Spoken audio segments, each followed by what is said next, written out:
Welcome back to IELTS Speaking Studio. In today's video, we'll discuss some fascinating questions related to values, consumer society, and the consumer market. We'll dive into how values change over time, the role of consumerism in modern society, and how advertising and the internet affect buying patterns. These are all important topics for IELTS speaking, so let's get started.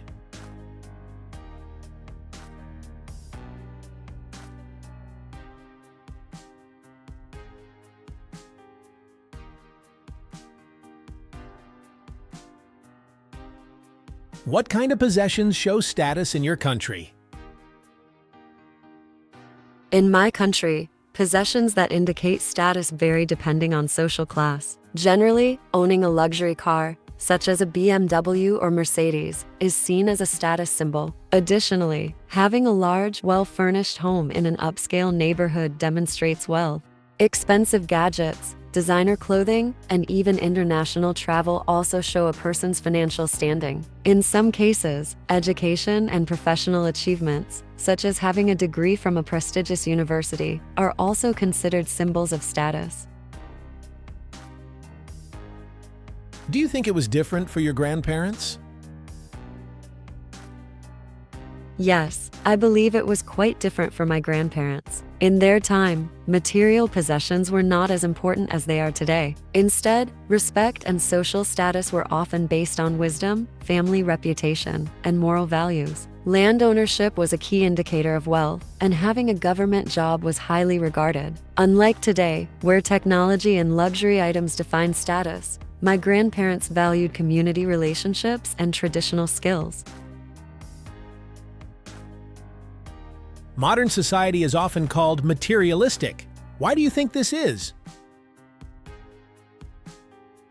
I think modern society is called materialistic because people place a high value on possessions rather than personal connections or experiences. Social media plays a huge role in this, as people constantly compare themselves to others who display wealth and luxury lifestyles.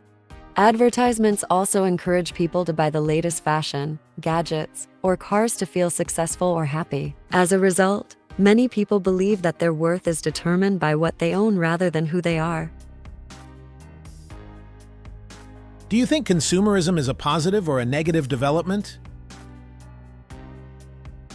Consumerism has both positive and negative aspects. On the positive side, it drives economic growth, creates jobs, and leads to innovation. Businesses compete to offer better products, which can improve the quality of life. However, excessive consumerism can be harmful. It leads to financial stress, environmental damage, and a culture of waste. People often buy things they don't need, and companies use aggressive marketing to encourage this behavior. In my opinion, while moderate consumerism is beneficial, excessive materialism can be harmful. What is the role of advertising? Advertising plays a crucial role in influencing people's purchasing decisions. It creates awareness about new products and services, helping businesses grow. However, advertisements also manipulate consumers by making them feel that they need certain products to be happy or successful. Sometimes companies use misleading tactics to exaggerate product benefits. While advertising is necessary for businesses, I think consumers should be critical and not believe everything they see. How do you think the internet will affect buying patterns in the future?